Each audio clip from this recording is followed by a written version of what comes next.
Hello everyone, welcome to the class. My cutie potatoes. I hope that you guys must be doing amazing. और आज की class में हम बहुत सारी चीज़ें कवर करेंगे. जो भी हमारा शॉर्ट आंसर टाइप था या वन वर्ड टाइप थे वो तो हमने ऑलरेडी वीडियो में जो है वो कवर कर लिया. I have already seen your comments so that you guys have love that session. तो आज के ये वाले सेशन में हम एक लॉन्गर फॉर्मेट जो है वही करने वाले हैं, लेकिन लॉन्ग क्वेश्चंस. एंड इस चैप्टर से आप वो शॉर्ट वाला वीडियो देख लेना एंड ये लॉन्ग वाला वीडियो देख लेना. इसके अलावा आपको बहुत सारी चीजें और पढ़नी नहीं पड़ेंगी. These two videos are much and much and much and all that. ये इतना इनफ होगा कि आप अगर इतना कर रहे हो तो you are good to go. Before we actually begin with our session, let me tell you something very important. Today we celebrate 79th Independence Day, and on this Independence Day, 79% off is actually running on all the Vedantu Pro courses, which you definitely must check. जो भी लोगों को लग रहा था that they are looking for affordable costing and with value and something amazing, जहाँ पर आपको ब्रिलियंट आपके टीचर्स, मास्टर टीचर्स जो हैं वो पढ़ा रहे हैं. पीडीएफ्स आपको साथ में मिल रही है, वीडियो सोल्यूशंस आपको मिल रहे हैं, टीचर से कंप्लीट काउंसलिंग्स मिल रही हैं, बहुत सारी हेल्प जो है मेंटोर्स की तरह आपके टीचर्स कर रहे हैं. तो आप डेफिनेटली उसको चेकआउट कर सकते हो. एंड उससे भी ज़्यादा इंपॉर्टेंट चीज़ जिसमें आपको कोई जो है पैसा खर्च नहीं करना है, कोई रजिस्ट्रेशन फीस नहीं देनी है, and that is how we have MVSAT, and that is Mega Vedantu Scholarship Admission Test happening all around India in October in different places at different time. Now this is a national level scholarship test. तो यहाँ पर अगर आपको लगता है that you guys are talented, अगर आपको लगता है that you are very very जो हम लोग क्विज करते हैं वहाँ पर आप बहुत अच्छे से पार्टिसिपेट करते हो, आपकी बहुत बार रैंक 1 रैंक 2 या फिर आप टॉप 10 टॉप 20 में आते हो, तो या फिर इवन टॉप 100 में भी आते हो, तो this is the right time to win free iPads, MacBooks, iPhones etcetera etcetera, जो आप विदाउट इन्वेस्टिंग और स्पेंडिंग एनी मनी जो आप यहाँ पर बचा बिल्कुल जीत सकते हो. बहुत अच्छे से आप यहाँ पर 100% स्कॉलरशिप आपको मिलेगी, सारी चीज़ें यहाँ पर आपको देखने को मिलेंगी. एंड इवेंचुअली आपके पेरेंट्स को बहुत प्राउड फील होगा आप पर जब लिटरली आपको कोई गिफ्ट रिसीव होगा, and that too such a huge gift such as international trip as well. तो कुछ भी नहीं करना है, बस रजिस्टर करना है सिंपली आपको अपने आप को with a phone number and OTP, and that is all. Other than that आपको कुछ नहीं करना है, जाके जो भी आपको जो है डेट्स मिलेंगी आपको पार्टिसिपेट करना है, एंड अगर जो भी आपकी रैंक आएगी आपको उसका रिवॉर्ड मिलेगा, सर्टिफिकेशन भी मिलेगा. So it's a win win situation. Okay. और ऑब्वियसली अगर स्कॉलरशिप मिलेगी, गिफ्ट मिलने के बाद यहाँ पर स्टोरी खत्म नहीं हो रही है. वेदांतो के सारे कोर्स इस पर 100% स्कॉलरशिप मिल जाएगी.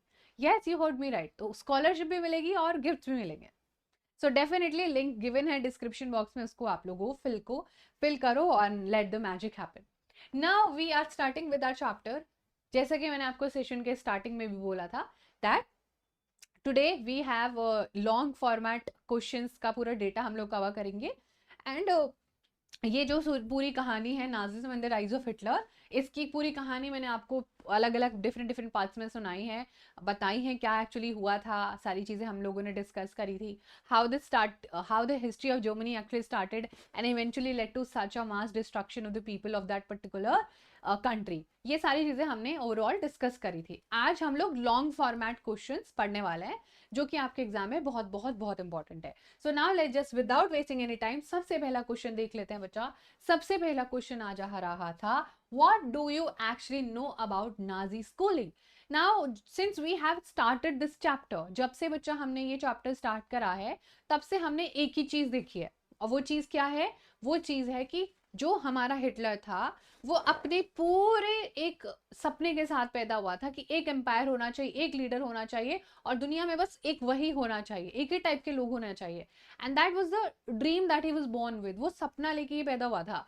जैसे हम नेपोलियन के बारे में पढ़ेंगे क्लास 10 में, that he wanted to become the conqueror of the world. वो दुनिया का कॉन्करर बनना चाहता था. Everybody was fighting during that time. और वैसे ही जर्मनी में बच्चा हम लोगों को ये पूरा पोर्शन देखने को मिलता है जहां पर जर्मनी में ना हिटलर मेंशन करेगा ये एंड ये मुझे अपनी सोसाइटी में चाहिए. वैसे ही वो अपनी स्कूलिंग के लिए भी बच्चा क्या करता है, जो नाजी स्कूलिंग होती है उसमें कुछ चीजें बहुत ही बढ़िया से रीडिफाइन करता है. ठीक है. आंसर देख लो इसका एक बढ़िया से. All good German childrens were subjected to a prolonged period of ideological training. यानी कि यहाँ पर आपको बोला जाता था कि बच्चों को ना, बच्चे क्या है, एक बहुत ही वल्नरेबल स्टेट में है, मैं उनको जो भी सिखाने वाली हूँ वो उनको वो वैसा ही सीखने वाला है. सो हिटलर हमेशा कहता था जो भी मैं बच्चों को सिखाऊंगा वो मेरे बच्चे जो है ना वो देश का फ्यूचर है, और जो भी मैं उनको गलत भी सिखाऊंगा सही भी सिखाऊंगा वो वही मानेंगे। एंड हिटलर क्या सिखाता था, लेट्स ट्राई टू अंडरस्टैंड। और वो बोलता था कि अगर देखो मैं अगर आपको बोल रही हूँ कि हमारा यूथ बढ़ेगा नहीं, हमारे इंडिया में यूथ जो है, जो छोटे बच्चे हैं, they are running Instagram reels shorts videos bloggers, and nobody is focusing upon research and development studies engineering. ये सब छोड़ छाड़ के लोग क्या कर रहे हैं, बाकी सारी चीजों में सोशल मीडिया में अपना टाइम वेस्ट कर रहे हैं। So what will eventually happen, लोगों को जॉब्स, रियलिटी की जॉब्स नहीं मिलेंगी। जैसे ही मान लीजिए एकदम से सोशल मीडिया गायब हो गया, what will you be doing, आप क्या करोगे। सो बच्चा, यहाँ पर किसी भी इंसान को अगर किसी भी इकोनॉमी को बोझ बनाना है ना, तो उसके बच्चों को बर्बाद कर दो, उसकी इकोनॉमी के यूथ को बर्बाद कर दो। जैसे कि फॉर एग्जाम्पल अगर हम किसी भी कंट्री का देखें, जापान में अभी यूथ नहीं है, वहां पर ज्यादातर ओल्ड एज लोग हैं, बिकॉज जापान में बहुत खर्चा लगता है बच्चे को बड़ा करने में एंड ऑल। तो वहां पर चाइल्डलेस लोग जो हो रहे हैं, मतलब they don't want to reproduce, वो रिप्रोड्यूस ही नहीं कर रहा है। सो नाउ जापान एक डिप्रेस इकोनॉमी बन जाएगा इवेंचुअली, अगर वहां पर कोई काम करने लायक ही नहीं होगा, फिर दूसरे देश से लोग वहां पर काम करने जाएंगे। समझ रहे हो। सो ये सिचुएशन जो है, जो बच्चा होता है फ्यूचर होता है वो, वैसे ही Hitler was very clever, he thought कि मैं स्कूल टेक्स्ट बुक को रीराइट करूंगा। जो सही चीजें लिखी हुई है ना कि अर्थ जो है वो गोल गोल घूमता है, वो रोटेशन भी करता है, वो रेवोल्यूशन भी करता है, और सन सेंटर में है, ये एक साइंटिफिक थ्योरी है। लेकिन कोई बोलने लग जाए कि नहीं ऐसा तो नहीं होता है, अर्थ कहीं नहीं जाता, अर्थ वहीं रहता है लेकिन सन घूमता है। सो नाउ ऐसी चीजें गलत गलत लिखने लगता है कि जो जो अच्छे नहीं लगते उनसे बात नहीं करनी चाहिए, ये नहीं होना चाहिए, ज्यूज बेकार होते हैं, दे स्मेल लाइक रैट्स। तो ये सारी चीजें बच्चा वो बुक्स में लिखवाना शुरू कर देता है। रेशियल साइंस वो इंट्रोड्यूस कर देता है। सोचो, रेशियल साइंस जो जिसके लिए लोग लड़ रहे हैं कि भाई ये नहीं होना चाहिए। What do we mean by racial science, जब किसी के race, how somebody look like, जब उसके साथ उसको लेके कोई बहुत बड़ा उसके साथ डिस्क्रिमिनेशन होता है कि अरे हे कैसे से दिखते हो, that is the racial discrimination. कोई कमेंट करता है, उसको कुछ डेरोगेटरी चीज बोलते हैं, दैट इज रेशियल डिस्क्रिमिनेशन। ठीक है। सो that was something that was happening, and ये बच्चा क्या है यहाँ पर, हिटलर वो सारी चीजों को गलत तरीके से दिखाएगा कि अरे रेशियल डिस्क्रिमिनेशन ये नहीं होना चाहिए। एंड जो बच्चे को सिखाया ही नहीं जा रहा कि क्या सही है क्या गलत, अगर मैं आपको बोलूं कि लड़कियों को घर का काम करना चाहिए, लड़कों को बाहर का काम करना चाहिए, लड़कियों को घर से बाहर नहीं जाना चाहिए, they should do the house hold work and everything, they should not go out. And eventually after 50-60 year जब ये सिखाया जा रहा था, who would question this, nobody would know कि ऐसा कुछ नहीं होता, ये स्टोरिटिपिकल बिहेवियर है। राइट। तो ये बच्चा जब बच्चों को सिखाया ही नहीं जाएगा तो उसको सही गलत पता ही नहीं चलेगा। ऑब्वियस सी बात है, उसको बचपन से क्या सिखाया जाता था कि children were taught to be loyal and submissive, hate Jews and worship Hitler. उनको हिटलर की पूजा करने के लिए सिखाया जाता था, सबमिसिव रहने के लिए सिखाया जाता था, मस्कुलर, रेडी टू फाइट, एकदम एग्रेसिव रहने के लिए सिखाया जाता था कि ज्यूज को हेट करो, वो कुछ बोले तो उनको मार डालो, उनके साथ अच्छा भी हो करो, उनको क्लास से बाहर निकाल दो, उनके साथ फाइट करो। इवन स्पोर्ट्स में भी बच्चा वायलेंस एंड एग्रेशन बच्चों को सिखाया जाता था। हिटलर बिलीव बॉक्सिंग में children iron hearted strong and masculine, और हिटलर के अकॉर्डिंगली बॉक्सिंग जो सिखाता था बच्चों को, अकॉर्डिंग टू हिम वो जो चाहता था that was very very simple, कि वो इसको लोगों को पत्थर दिल का बनाना है, लोहे का हार्ट, जिसका दिल ना दुखे, दिल दिल बिल्कुल पसीजे नहीं किसी चीज को देख के, उसके अंदर इमोशंस ना बचे, वो बहुत ज्यादा स्ट्रांग लगे, मस्क्यूलि लगे, वो हंसे नहीं है ना, वो एकदम सीरियस रहे, अपनी सीरियसनेस दिखाए। तो ये सारी चीजें बच्चा आप लोगों को यहाँ पर देखने को मिल जाएंगी। ये पूरा कंसेप्ट था नाजी स्कूलिंग का, and this is very very important question from the entire chapter, जो कि आपको पता होना चाहिए। चलो अब करते हैं नेक्स्ट क्वेश्चन। नेक्स्ट क्वेश्चन में क्या है, नाजी का जो पूरा आइडियोलॉजी था मदरहुड को लेके, वो किस टाइप का था। चलो जल्दी से बता दो फटाफट से। ओके, नाजिस जो था वो आइडियोलॉजी रिगार्डिंग मदरहुड, मदरहुड मतलब महिलाओं, जो माँ होती थी, माँ के लिए भी कुछ रूल्स एंड रेगुलेशन होते थे, बच्चे के लिए भी होते थे, मदरहुड के लिए भी होते थे, फादरहुड के लिए भी होते थे, मैन विमेन सब के लिए होते थे। वे अब women and motherhood is obviously different, not every women is a mother. So motherhood and women का उसका अलग डेफिनेशन था, but who is going to tell me that what is going to be the answer to this particular question. आओ इसको एक बार बहुत अच्छे से पढ़ लेते हैं, पूरी चीजों को समझ लेते हैं। Okay, what was the Nazis ideology regarding motherhood, चलो पढ़ते हैं इसको बहुत अच्छे से। थोड़ा थोड़ा सा ये डिस्क्रिप्टिव और लिखने वाला है, तो we'll try to understand this particular question. In Nazi Germany, in Nazi Germany, children were repeatedly told women were radically different from men. हमेशा ये सिखाया जाता था सोसाइटी में बच्चों को या इन जनरल कि लड़कियां अलग होती, मतलब विमेन जो है वो अलग होती है, मैन अलग होता है। उनका हर चीज, हर एक्टिविटी अलग होती है, हर बिहेवियर अलग होता है, पैटर्न अलग होता है, और जो काम मैन करेंगे वो वुमेन नहीं कर सकती, ऐसी ऐसी पर्टिकुलरली चीजें सिखाई जाती थी। It was preached that the fight for equal rights for men and women was wrong and it would be destroying the society. और हिटलर बोलता था कि जो इक्वालिटी का बात होता है, फेमिनिज्म बात होती है, सब गलत है, ऐसा कुछ नहीं होता है, मेन सुपीरियर होता है सोसाइटी में, विमेन इंफीरियर होती है। इस सब चीजों के लिए फाइट करना बंद करो, और ये सब मैं अपने यहाँ पर होने तो डेफिनेटली नहीं दूंगा। लड़कों को aggressive, masculine and steel hearted यानी कि आयरन हार्टेड बोला जाता था, पत्थर दिल होना चाहिए तुम्हारा। Whereas girls were taught to be good mothers, but लड़कियों को सिखाया जाता था कि आप अच्छी माँ बनो। They were suppose to reproduce pure blooded Aryan children. And ये तो हिटलर का सिंपल पॉलिसी था कि वो जिंदगी में बस एक ही ब्रीड को देखना चाहता था, एंड दैट वाज एक ही single DNA, and that was Aryan. And उनका जिनका ब्लॉन्ड बाल होता था, ब्लू आंखें होती थी, उसको वही लोग पसंद है सोसाइटी में, बाकी सबको तो खत्म करना चाहता था। He just wanted to do mass destruction, ताकि एक ही मतलब डाइवर्सिटी खत्म करना चाहता था। कैसा इंसान था ना, अजीब गरीब। एनीवेज, ठीक है बच्चा, तो ये क्या है, pure Aryan, maintain purity of the race. अगर कोई जो है आयरन विमेन है, जो आयरन फैमिली में हो, तो उसको आयरन फैमिली में ही शादी करना चाहिए। अगर वो किसी नॉन आयरन या फिर किसी और रेस में शादी कर लेती थी, तो फिर उसकी बर्बादी का दिन शुरू हो जाता था, क्योंकि इससे प्योरिटी जो है जेनेटिक्स में चेंज होगा, डीएनए में चेंज होगा। सो उसमें सारी चीजें एड ऑन हो जाएंगी, वो प्योरिटी नहीं है ना, तो उसमें हमें सारी चीजें देखने को मिलेंगी। They had to distance themselves from Jews, looked after the home and over and above, teach their children the Nazi values. उनको Jews से, बाकी सारे लोगों से, जिप्सी से, सबसे दूर रहने के लिए कहा जाता था। है ना, किसी को प्यार हो जाता तो भाई साहब उसकी तो क्या बेइज्जती करता था, ये बहुत ही भयंकर। अपनी ही कम्युनिटी में शादी करने के लिए बोलता था, अपनी ही कम्युनिटी में रहने के लिए बोलता था। और अगर by chance anybody was facing any issues, तो बच्चा क्या है, इनको बोलता था कि आप घर पे रहो, बच्चों की ध्यान रखो। टीचर्स को बोलता था कि नाजी वैल्यूज जो हैं उनको ज्यादा बच्चों को सिखाओ। ये सारी चीजें बेसिक बेसिक सी चीजें बच्चा यहाँ पर आपको सीखने को मिल जाएंगी। What were the result of the victory of Nazism in Germany? चलो बताओ जल्दी से, क्या रिजल्ट हो सकता है जो ये विक्ट्री रही नाजिज्म की आपके जर्मनी में जीता? बिकॉज ऑब्वियसली उसने काफी ज्यादा अपना प्रोपोगंडा चलाया था, एंड इस प्रोपोगंडा को चला चला के उसने लोगों का ब्रेन वॉश भी किया था, and there was a lot of things happening all around, बहुत सारी चीजें उसने बच्चा चेंज करी थी। आपको क्या लगता है, like what do you guys think, इसकी विक्ट्री का क्या रिजल्ट है? चलो आप देखते हैं। देखो, the victory of Nazism in Germany actually led to destruction of democracy and establishment of dictatorship. ठीक है, समझ में आया आप लोगों को? The victory of Nazism in Germany led to the destruction of democracy and establishment of dictatorship. It led to militarism and preparation for the war. लोग अब दोबारा से मिलिटराइज कर रहे थे, गन्स खरीद रहा था हिटलर। डेस्पाइट उसके मिनिस्टर्स उसको बोलते थे कि नहीं करो भाई, दोबारा से गलती से भी ये मत करो, सोचो भी मत ये करने का। दोबारा से जर्मनी गलत रास्ते पे जा रहा है, गलत रास्ते पे जर्मनी ने जाना शुरू कर दिया। So it also led to militarism and preparation for the war. In Germany, all other political parties were banned except the Nazi party. Nazism opposed socialism and communism, so the advocate of these philosophies were either jailed or killed. बाकी सबको क्या करता था, जो भी उसके खिलाफ बोलता था उसको जेल में डाल देता था, जो भी उसके खिलाफ बोलने की कोशिश करता था उसको उस कंसंट्रेशन कैंप्स में भेज देता था, एंड इवेंचुअली उनको मार देता था।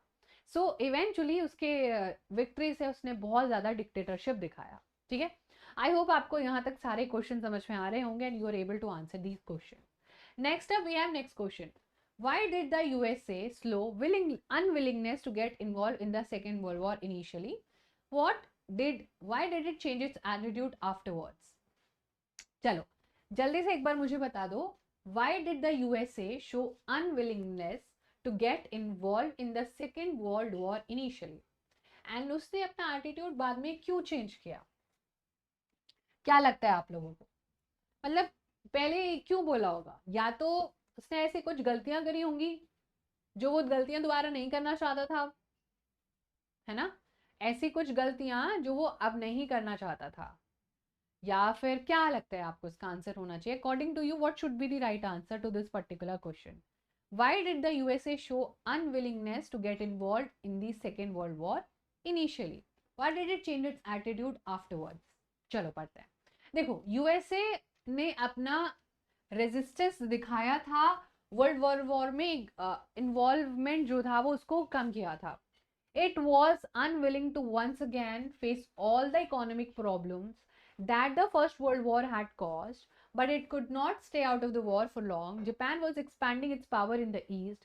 It had occupied French Indochina and was planning attack on US naval bases as well in the Pacific.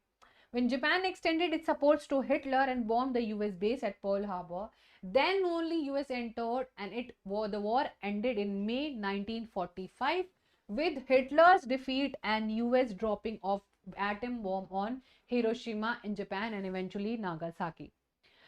अब ये क्यों हुआ था ये तो सब आप जान गए हो। यूएस पहले से बोल रहा था, देखो मैंने फर्स्ट वर्ल्ड वॉर में पार्टिसिपेट करके देख लिया था, जर्मनी का बहुत बुरा हाल हुआ था, अब मैं दोबारा से, क्योंकि जर्मनी जापान एंड ये इटली टीम बना के बैठे होते ना अपनी, तो मैं दोबारा से ये नहीं देखना चाहता हूँ। I just don't want to repeat the history. लेकिन जापान ने क्या करा, यूएस के बेस पर ही अटैक कर दिया।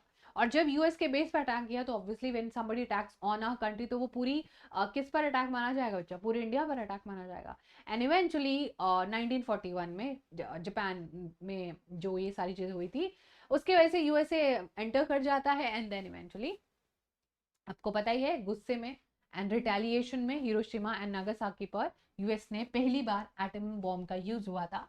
And that is history today. आज भी वो हिस्ट्री है, आज वो याद किया जाता है, but Japan has overcome very well from that particular setback. Okay, I hope यहां तक सबको सब कुछ चीजें समझ में आई होंगी।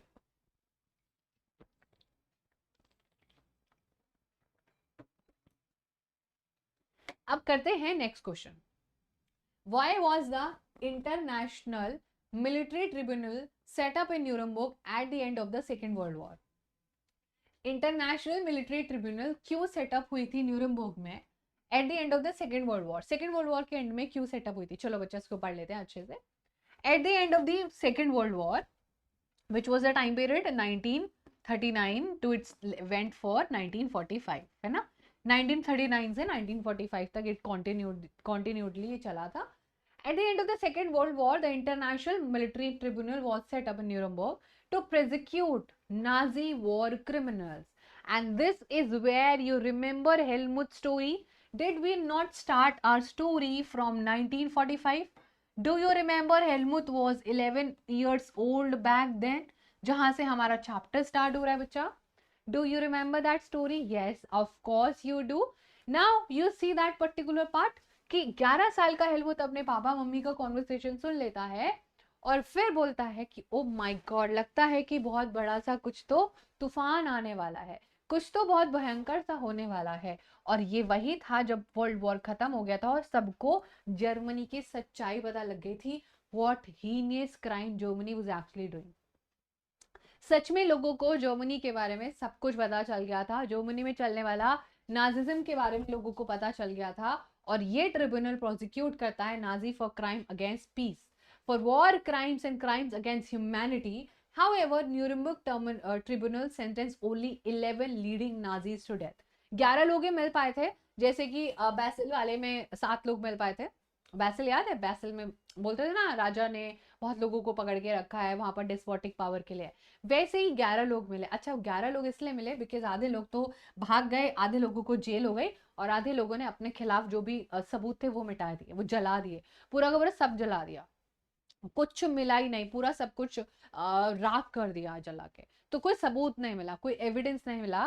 लेकिन इतना ज्यादा लोग जो बच गए थे गलती से, जो एनी फ्रैंक की डायरी बहुत रोल प्ले करती है एंड बहुत सारा मास सुसाइड का एविडेंस मिला है। तो कुछ एविडेंस जो मिला है उनकी वजह से थोड़ा हम हिस्ट्री बिल्ड कर पाते हैं। एज सच रिटन डॉक्यूमेंट बहुत कम मिला है बिकॉज हिटलर को भी बहुत बार बोला जाता है कि हिटलर खुद नहीं पता किधर है।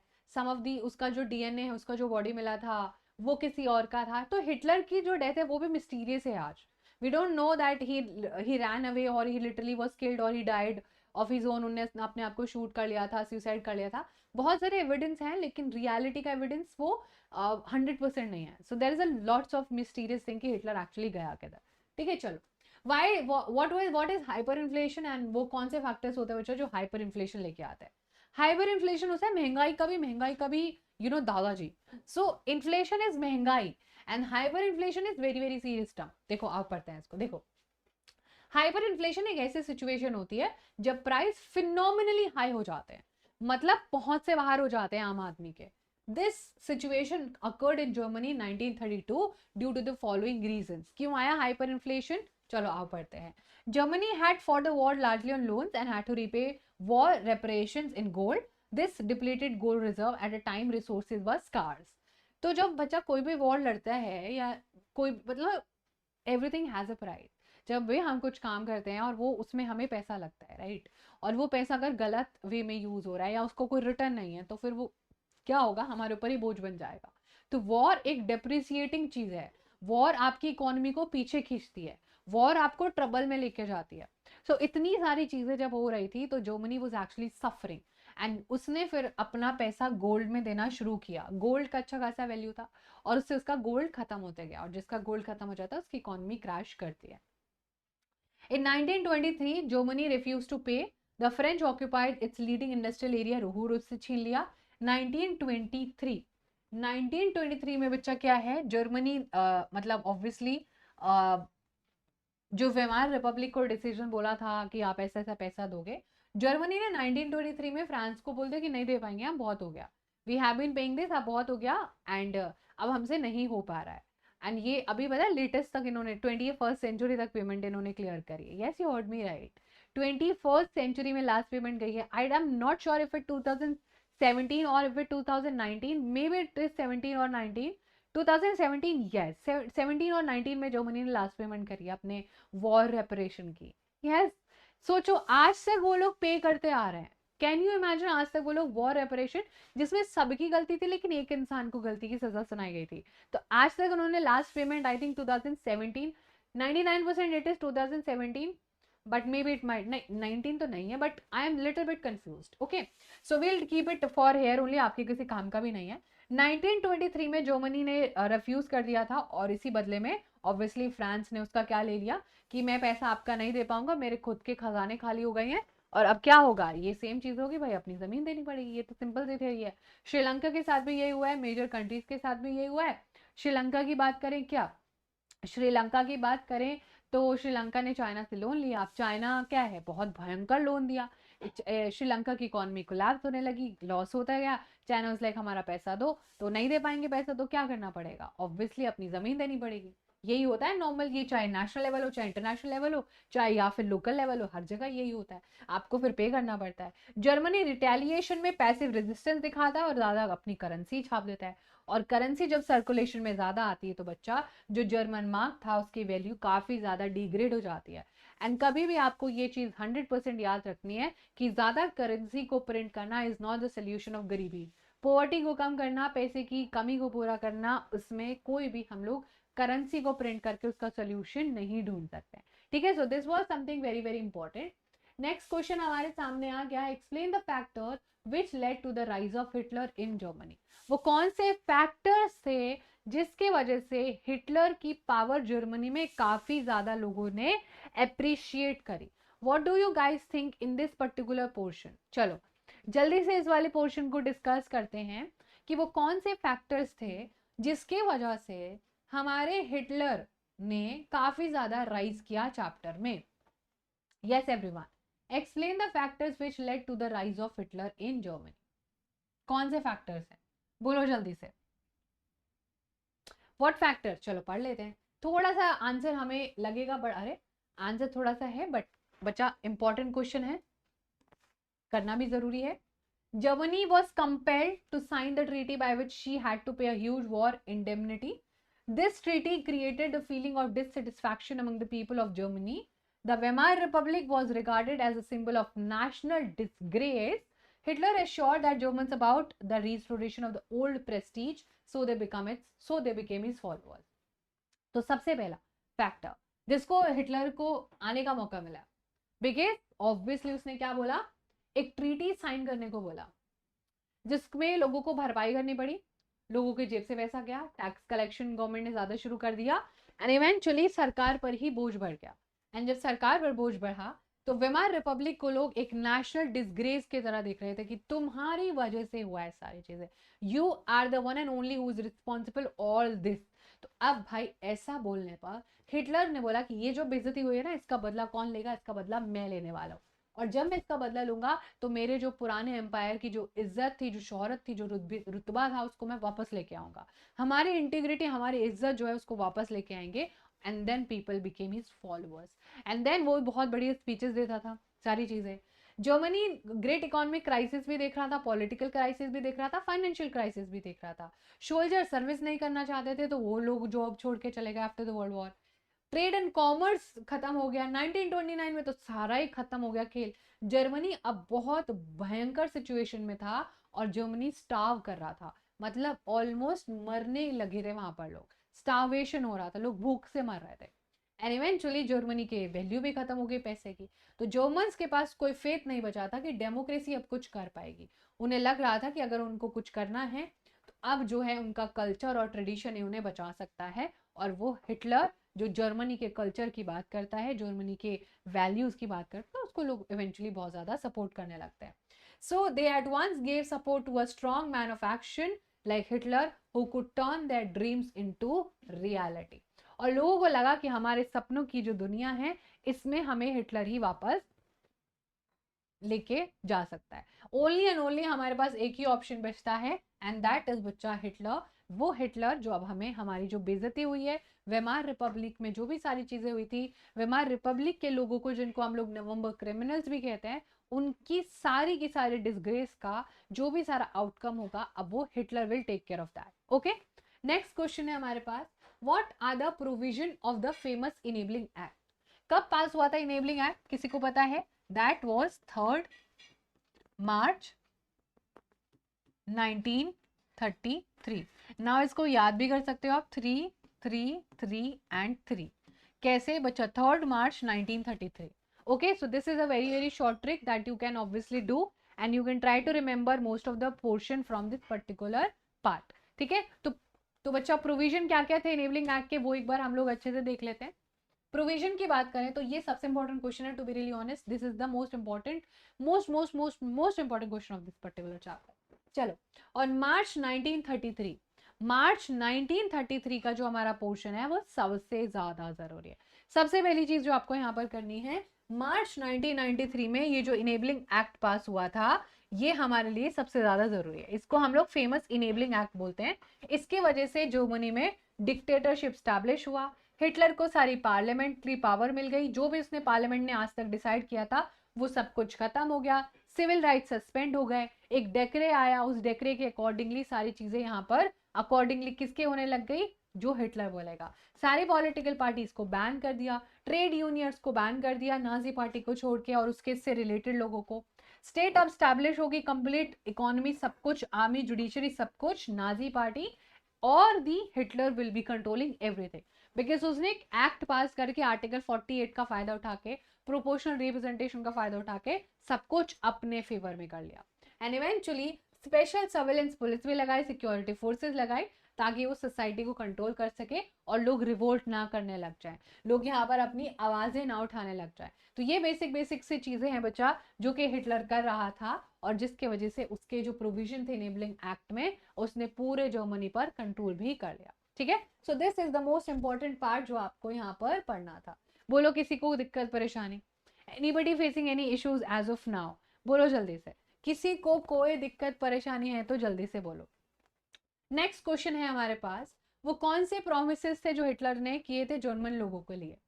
How did he mobilize them, मतलब वो कौन से प्रॉमिस थे कि ये करूंगा वो करूंगा, लोगों को मोटिवेट कैसे किया? How he made people you know कि हम आपके लिए सारी चीजें करेंगे, हम सारी अच्छी अच्छी चीजें आपके लिए करेंगे, कैसे मोटिवेट करा लोगों को? आओ पढ़ते हैं, आओ देखते हैं।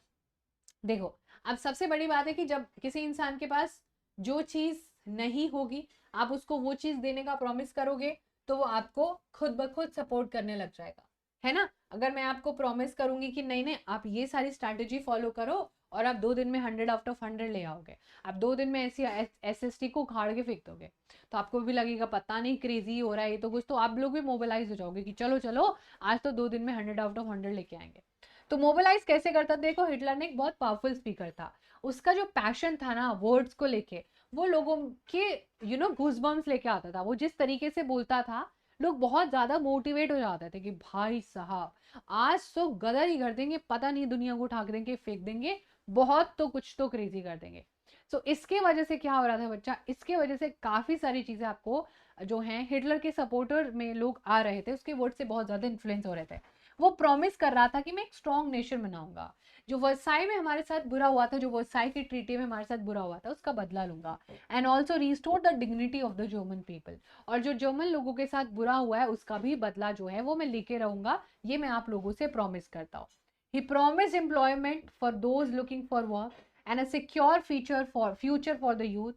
He promised to weed out all foreign influences and resist all foreign conspiracies against Germany. उसने बोला था मैं जो लोगों के पास जॉब नहीं उनको जॉब दूंगा, मैं बेटर फ्यूचर यूथ के लिए लेके आऊंगा, मैं ही उसने प्रॉमिस किया था कि मैं जो भी फॉरेन लोग रहते हैं यहाँ पर कॉन्स्पिरेसीज चला रहे हैं, हमारे देश को बर्बाद करना चाहते हैं, उनको भी भगा दूंगा। ठीक है, फ्रांस वगैरह के जो बाकी लोग थे। Hitler devised a new style of politics. He understood the significance of ritual and spectacles in mass mobilization. उसको पता था कि लोगों को मोटिवेट करने के लिए ना मुझे एक ऐसी कुछ चीज सिखानी पड़ेगी, उनको एक पर्टिकुलर वे ऑफ लिविंग सिखाना पड़ेगा, बोलने का एक तरीका सिखाना पड़ेगा। तो उसमें सबसे ज्यादा उसको जो याद था वो था कि उसके रेड बैनर्स पे स्वास्तिका का साइन जो आर्यंस को रिप्रेजेंट करता था, एक पर्टिकुलर नाजी सैल्यूट था, और इवन उसको तालियां बजाने का भी बहुत अपलॉज का भी एक बहुत ही यूनिक तरीका था, पता चल जाता था कि नाजिज्म वाली अपलॉज है। सो that was a very different kind of तालियां जो हम नॉर्मल क्लैपिंग करते हैं वो क्लैपिंग नहीं करता था, he had a different way of clapping. तो ये सारी चीजें बच्चे आपको यहाँ पर देखने को मिल जाएंगी जो कि आपके लिए बहुत बहुत जरूरी है। Now comes next portion. Next portion में हमें क्या मिला? From whom did Hitler borrow his racist ideology. Hitler ने ये रेसिस्ट आइडियोलॉजी बोरो कहाँ से करी थी, मतलब वो कहाँ से इंस्पायर हो रहा था, ये गलत गलत चीजें वो कौन से बुक में पढ़ रहा था? भाई साहब हमें कोई ये तो बताते आज।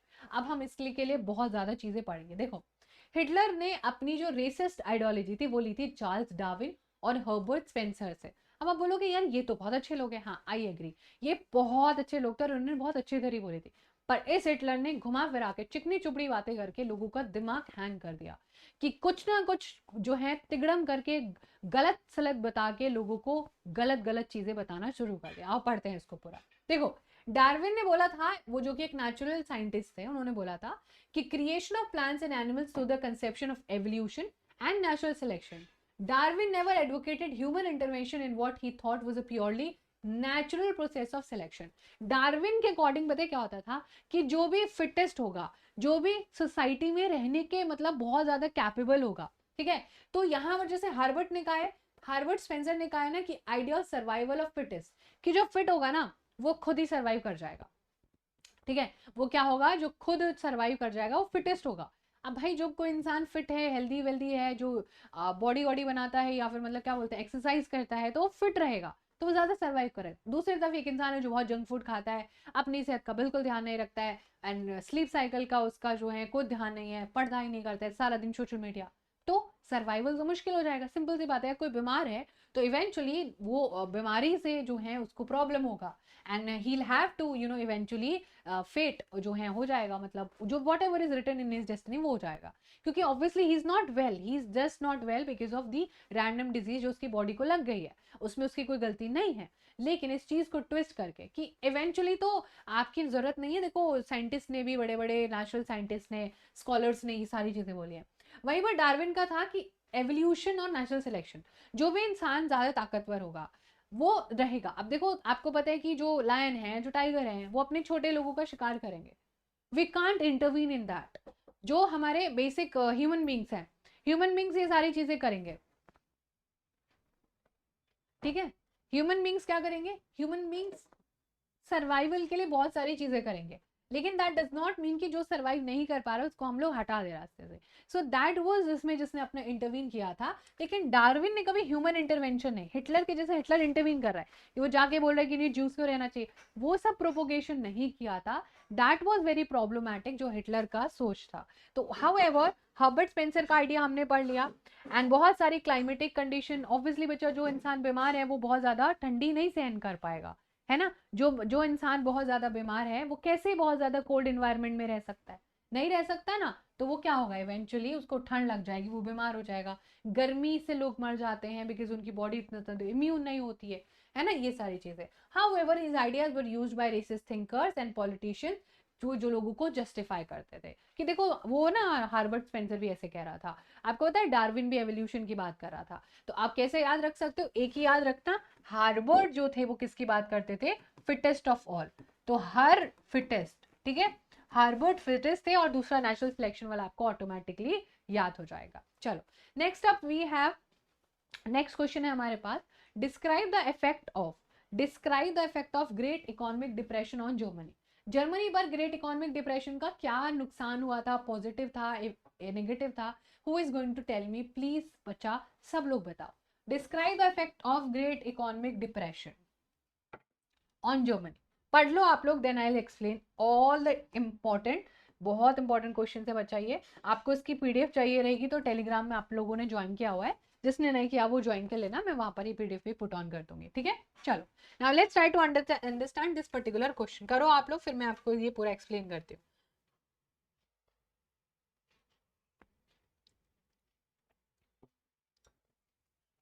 यस एवरीवन, देखो, the effect of great economic depression on Germany व, जर्मनी की इकोनॉमी को बहुत कुछ सहना पड़ा।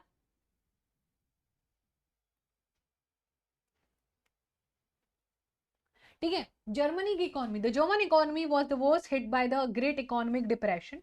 Bye 1932 industrial production was reduced to 40% of the 1929 level. Workers का जॉब चला गया था, लोगों को पैसा नहीं मिल रहा था। The number of unemployed touched an unprecedented 6 million, लोगों के पास जॉब नहीं थी। लोगों को स्ट्रीट्स पर देखा जा सकता था, वो अपने गले में प्लाकार्ड लगा के घूमते थे कि वो कोई भी काम करने के लिए रेडी है, बस उनको जॉब्स मिल जाए। जैसे जैसे जॉब्स डिसअपियर हो रहे थे, क्रिमिनल एक्टिविटीज बढ़ रही थी, लोग एक दूसरे को लूटना शुरू कर रहे थे, हाथ से चीजें छीनना शुरू कर रहे थे, घर में लूटपाट कर रहे थे, पेट पालने के लिए। जॉब नहीं होंगी तो ये काम करेंगे ना लोग, और बहुत ज्यादा गरीबी इजीली देखी जा सकती थी। There were deep anxiety and fear in people, the middle class specially salaried employees and pensioners saw their savings diminish when the currency lost its value. The large mass of peasantry was badly affected by a sharp fall in agriculture prices. So basically चारों तरफ से लोगों को मार पड़ रही थी and people were actually suffering from a lot of factors. ठीक है, चलो ये वाला क्वेश्चन आप लोग जल्दी से इसको नोट डाउन कर लो, बाकी सारा पोर्शन मैं आपको एक्सप्लेन करती हूँ।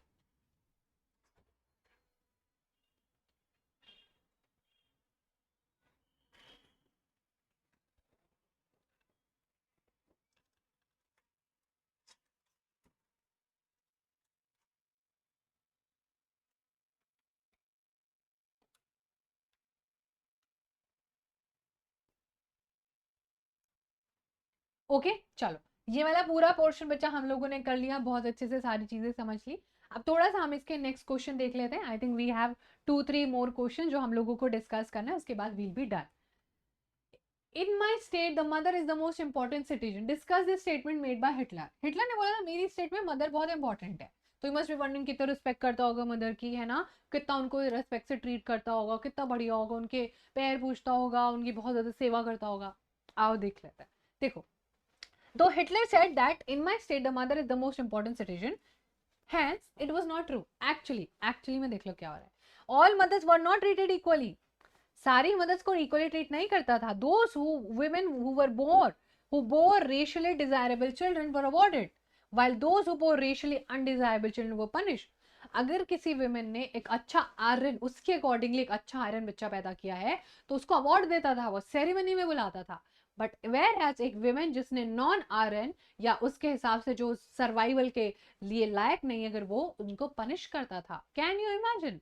इमेजिन मतलब जो चीज इंसान के कंट्रोल में ही नहीं है, जो चीज हम पता ही नहीं लगा सकते हैं कि वो क्या है कैसा है, उस चीज के लिए सजा सुनाना। Look at the audacity of this dictator. Okay, women who bore desirable children, उनको बहुत सारे प्रिविलेज देता था, रिवॉर्ड देता था, स्पेशल ट्रीटमेंट मिलता था हॉस्पिटल में, शॉप्स पे कंसेंट्रेशन मिलता था, डिस्काउंट मिलता था विमेन को कि अच्छा, तो विमेन भी मोटिवेट हो जाती थी कि अरे भाई बहुत बढ़िया डिस्काउंट मिलेगा, है ना। और तो और क्या करता था बच्चा, थिएटर टिकट्स और रेलवे फेयर्स में भी उनको आने जाना, मूवीज देखना। अच्छे बच्चे पैदा, अच्छे बच्चे पैदा करो, आर्यंस बच्चे। बढ़िया, ब्लू आंखें वाले, है ना, ब्लू आंखें, ग्रीन आंखें, बढ़िया वाली, सुंदर वाली आंखें, बहुत बढ़िया। चलो नेक्स्ट क्वेश्चन है हमारे पास, वो कौन कौन से स्टेप्स थे जो हिटलर ने लिए जिससे डेमोक्रेसी डिस्ट्रक्ट हुई, बोलो जल्दी से।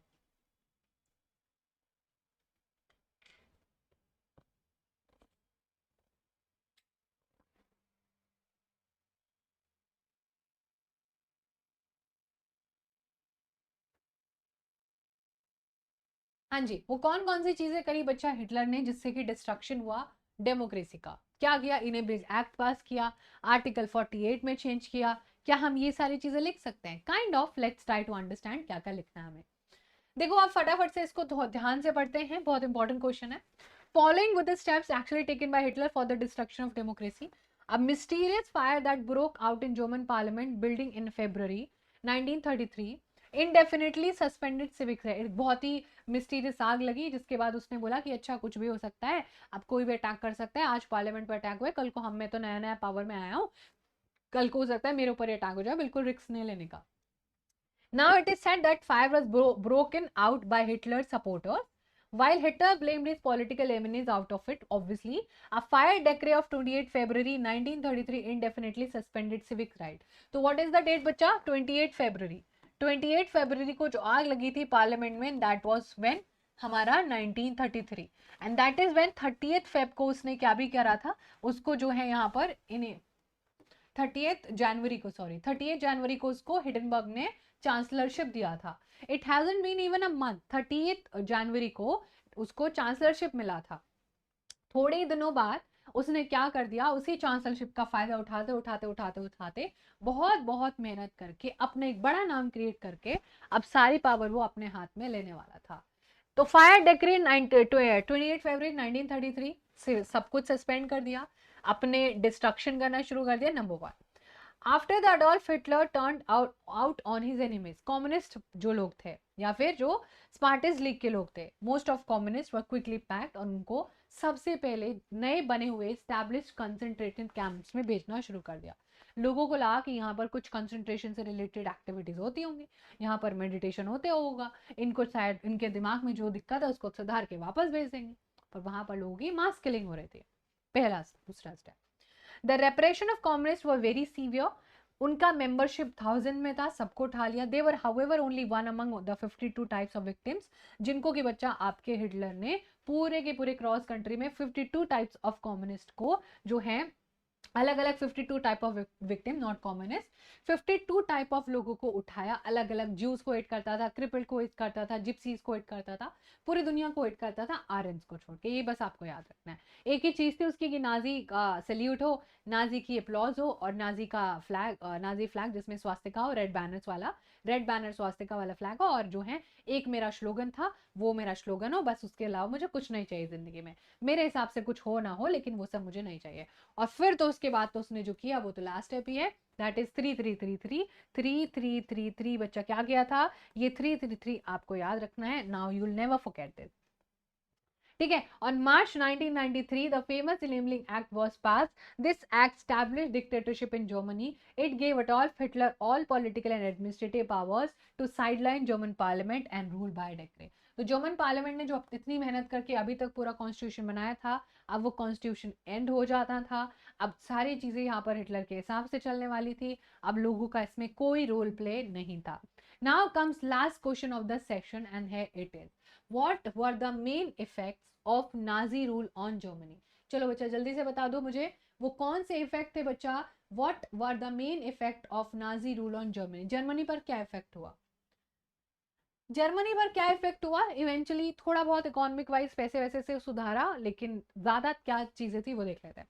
Hitler try to pull his country out of the economic crisis, obviously जो पीछे रह गई थी, एंड उससे उससे निकालने की कोशिश करी, लेकिन फर्स्ट वर्ल्ड वॉर में जो हुआ था उसको सुधारने की कोशिश करी। बहुत सारी इंडस्ट्रीज बच्चा इसने लगानी शुरू करी, और लोगों को काम देना शुरू करा, ट्रेड को इनकरेज किया। हिटलर जर्मनी को इंस्पायर कर रहा था कि हम एक पावरफुल कंट्री बनेंगे, हम मिलिट्री में बहुत ज़्यादा इन्वेस्ट करेंगे, इसने बहुत बहुत बहुत ज़्यादा मिलिट्री में पैसा खर्च करा, बहुत सारे आर्म्स एंड एमिनेशन में पैसा खर्च किया, जबकि इसके मिनिस्टर्स को बोलते थे इतना भी मत करो, war is not the solution, expansion इस समय सोल्यूशन नहीं है, आप थोड़ा धीरे धीरे सारी चीज़ें करो, लेकिन इसने करी भी नहीं, अपने मिनिस्टर्स को ही भगा देता था ये। All political parties except the Nazi party banned, और reign of terror kind of इसने चलाने की कोशिश करी, असैसिनेशन करता था लोगों का बड़े लार्ज स्केल पर। कम्युनिस्ट पार्टी भी बैन कर दिया और ट्रेड यूनियंस को भी सप्रेस कर दिया। तो कलेक्टिवली नाजी रूल ने कुछ लोगों को बिल्कुल सोसाइटी से हटा दिया और सिर्फ अपने बारे में सोचा, अपनी अपनी चीजें करी अकॉर्डिंगली, और फिर पूरे जर्मनी में अपना पूरा राज चला लिया। ठीक है, तो ये कुछ बच्चा बेसिक बेसिक सी बातें थी जो हमारे लिए बहुत इंपॉर्टेंट क्वेश्चंस हैं। इसका अभी पार्ट 3 भी आएगा। लाइक पार्ट 1 में हमने शॉर्ट आंसर टाइप करे, पार्ट 2 में हमने very short and kind of long answer, कुछ 5 markers and mostly 3 markers cover करे। एंड आगे आने वाले सेशंस में जो उसका थर्ड पार्ट आएगा उसमें हम 5 मार्कर्स कवर करेंगे। And after watching all these 3 sessions आपको उसके अलावा कुछ देखने की नीड नहीं पड़ेगी। ठीक है बच्चा, so that was all of the class today. Thank you so much for everyone joining till here. I am sending all lots of love and my all my good blessings to all of you. And अब मिलते हैं next class में, इसी के part 3 में, and also in a live classes. So this is your master teacher Varsha signing off for today. Will see you in the next time. Bye, take care.